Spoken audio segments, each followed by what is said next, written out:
이제 이번 주 주중 목요일인가요? 2월 3일이 되면 우리 한국 또 아시아 사람들이 지키는 그 구정이 됩니다. 바로 음력으로 따지면 이제 새로운 한 해가 다시 시작이 되어지는 구정을 우리가 맞게 됩니다. 다시 한번 우리 구족의 명절을 통해서 다시 한번 새해 복 많이 받으십시오. 우리가 인사하고 또 기쁨을 나누는 그러한 관계가 되어지기를 바랍니다. 우리가 이런 명절 또한 크리스마스가 되면 서로 만나면서 반가운 얼굴로 인사를 나눕니다. 그때마다 늘 하는 말이 오늘 말씀드린데요, 새해 복 많이 받으세요. 아니면 메리 크리스마스라고 하는 그러한 말로 우리가 복을 빌어주고 정말 즐거운 명절, 즐거운 시간이 되기를 우리가 또 기원을 합니다. 바로 이 표현한다는 것, 말로 한다는 것, 그것을 통해서 사람을 기쁘게 하고 즐겁게 하는데 혹시 때로 그럴 수 있지 않겠어요? 뭐 굳이 말로 해야 되나? 새해가 되면 그저 눈빛만 봐도 당연히 복을 빌어주겠지. 눈빛만 봐도 당연히 인사를 하는 거겠지. 하지만 그렇게 생각하는 사람은 아무도 없을 것입니다. 새해가 되면 서로 복을 빌어주고 또 새해 복 많이 받으세요. 건강한 한 해가 되세요. 또한 대박 나세요. 이게 요새 또 새로운 유행하는 말 중에 하나인데 바로 그처럼 말로 하고 표현을 해서 내 마음의 상태를 간구하는 것을 전하는 것, 그것으로 인해서 우리는 기뻐하고 즐거워하고 그것이 인사가 되어집니다. 근데 제가 좀 가만히 요즘에 몇 가지를 생각하는 중에 새로운 것은 아닙니다만 발견한 것이 하나가 있는데, 부흥하는 교회와 그렇지 못하는 교회의 차이점 중에 하나가 있더란 말씀입니다. 그 중에 뭐가 있냐면 바로 이 표현을 잘하는 교회가 부흥하더라라고 합니다. 그 대표적인 것으로 바로 할렐루야와 아멘을 잘하는 그러한 교회가 부흥을 하고 사람들이 열심히 있고 뜨겁더라라고 하는 겁니다. 여러분, 우리가 할렐루야라고 외치는 것, 그것을 우리는 외치기를 사실은 조금 부끄러워하는 사람들이 많아요. 또 아멘하고 외치는 것을 부끄러워하는 사람들이 많아요. 그게 왜 그러냐?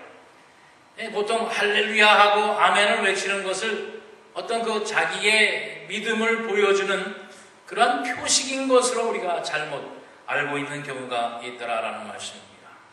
그러니까 우리가 할렐루야와 아멘의 뜻을 우리가 바로 알기만 한다면 정말 우리가 예수 믿는 사람으로서, 하나님의 백성으로서 정말 기쁘고 감사하게 그 소리를 외칠 텐데, 그것을 우리가 혹시 바로 깨닫지 못하고 있지 않나라고 하는 마음에 오늘 그 말씀을 한번 드리려고 합니다.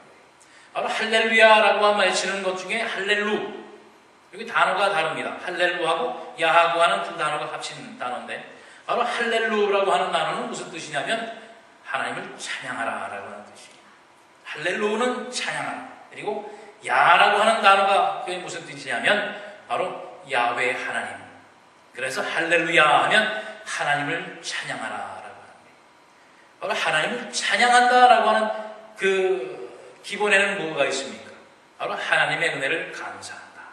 내가 하나님의 사랑을 받았으니 하나님의 은혜에 감사해서 하나님 앞에 영광을 올려드린다라고 하는 그 표현입니다. 우리가 꼭 노래를 하고 복음성가를 해야 할렐루야 하는 것이 아니라 정말 내 삶 속에서, 내 생활 속에서 할렐루야, 하나님을 찬양하는 그런 기쁨과 감사로 하나님 앞에 영광을 올려드리는 그런 표현입니다. 우리가 지난주에도 아멘을 제가 유도를 했습니다만, 아멘이라고 하는 본 뜻의 의미가 무엇이냐?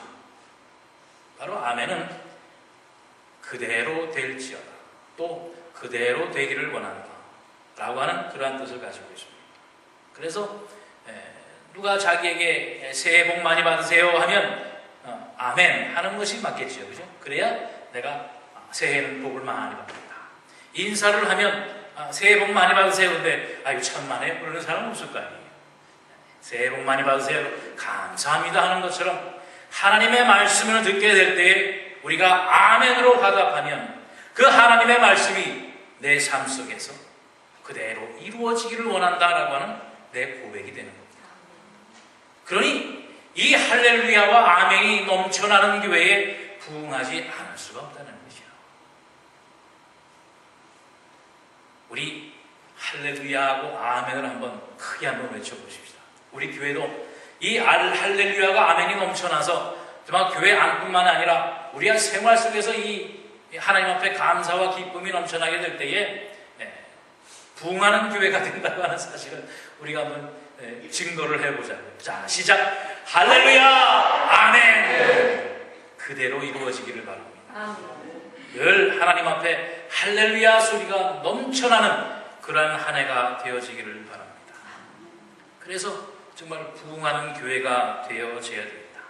바로 부응의 비결이 바로 여기에서부터 시작되는 것, 바로 하나님 앞에 영광을 올려드리는 것, 하나님의 말씀이 그대로 이루어지는 교회, 그러한 교회가 되어지기를 바랍니다. 그래서 부응을 해야 되는데, 부응이라고 하는 것, 그것은 우리가 보통 생각하면 성도가 많아지는 것, 교인의 수가 많아지는 것, 그것을 우리는 보통 생각합니다. 그런데 우리 교인이라고 하면 교회에 출석하는 자, 교회를 다니는 자, 교인의 수에 따라서 우리가 부응을 했다 안 했다라고 하는 것, 그런 얘기를 하는데 정말 진정한 부응은 결코 그렇지가 않아요. 예배에 참석하는 자, 교회의 문을 드닫는 자가 많은 것, 그것이 아니라 오늘 본문 가운데에서 보면 제자가 많아지는 것, 그것을 부응이라고 한다라고 하는 말씀을 우리가 드리고 싶습니다. 정말 부응의 시작은 어디부터냐? 바로 하나님의 제자, 예수 그리스도의 제자가 많아지는 것, 그 수가 하나하나 더해지는 것, 그것이 바로 부응의 첫걸음이다라고 하는 바로 그 말씀입니다. 그래서 오늘 본문 가운데서도 보면 너희는 가서 모든 민족을 제자로 삼아라라고 했어요. 바로 가서 삼으라는 거예요. 너희가 가서 모든 사람을 만나고 그를 제자로 삼아서 교회에 데리고 올 때에 그때가 부응이 되는 거예요. 우리 교회가 여기 있으니 자 우리 교회 오시오, 자 지나가는 사람도 오시오, 누구도 오시오 해서 그 수가 많아지는 게 아니라 내가 가서 우리 주님의 명령대로 우리가 가서 그들을 제자를 삼아서 교회로 인도하는 것, 그것이 부응의 첫걸음이라고 하는 말씀입니다. 예수님도 예수님의 12 제자를 만나기 위해서 갈릴리 바다로 직접 찾아가셨어요. 그들을 일일이 만나시고 한 사람 한 사람을 만나시고 네가 내 제자가 되어야겠느냐, 그들을 제자 삼으시고 그들을 같이 공생의 사역을 함께 하셨다라고 하는 바로 그 말씀입니다. 그리고 그들을 제자를 삼아 아버지와 아들과 성령의 이름으로 세례를 주라라고 했습니다. 세례를 준다라고 하는 것은 바로 내가 하나님의 자녀요 하나님의 백성이 되었음을 고백해야 하는 거예요. 다시 말해서 그것은 구원을 이야기를 하는 겁니다. 바로 하나님께서 우리를 제자 삼으시고 하나님의 백성을 삼으시는 이유는 뭐냐? 바로 우리 한 생명을 하나님의 백성으로 구원하시고자 하는 하나님의 뜻이 거기에 있는 거예요. 교인으로 만들고 내 친구로 만들고 내 무리로 내 친구로 만드는 것이 아니라 바로 한 심령 그 영혼을 구원하는 것, 거기에 하나님의 제일의 목적이 있는 거예요. 그래서 너희는 가서 그들을 제자를 삼아 세례를 주어서 그들을 하나님의 백성으로 삼으라라고 하는 거예요. 바로 하나님의 단 한 가지 제일 되는 목적은 뭐냐면 바로 구원이에요. 영혼 구원입니다. 바로 그 영혼 구원되는 수가 많아지는 것, 그것이 하나님 보시기에 참된 부응이요 바로 우리 교회의 제일 되는 사명이라고 하는 바로 그 말씀입니다. 그리고 여기에 이 하늘연 교회를 세우신 하나님의 목적이 거기에 있으며 우리 교회의 사명이 바로 여기에 있다라고 하는 말씀. 한 심령이라도 더 세상에서부터 찾아오고 또 세상에 빼앗긴 심령을 한 심령이라도 더 찾아오고자 하는 바로 그러한 목적이 여기에 있다라고 하는 말씀이에요. 여러분 한 사람 한 사람을 부르신 하나님의 목적이 어디 있느냐? 여러분을 구원하신 목적이 어디 있느냐? 바로 가서 모든 민족을 제자를 삼아 하나님의 백성이 되게 하시는 것. 바로 여기에 있다라고 하는 말씀. 어느 한 신자가 이러한 감격의 고백을 했습니다. 하나님께서, 주님께서 우리를 찾으시면 다른 이들을 찾으라 하시며, 우리에게 말씀하시면 다른 이들에게 말씀하라 하시며, 우리를 건지시면 다른 이들을 건지라 하시며, 우리를 구원하시면 다른 이들을 구원하라 하시밀세라고 하는 고백을 했습니다. 바로 이 고백이 우리의 고백이 되어야 할 줄 압니다.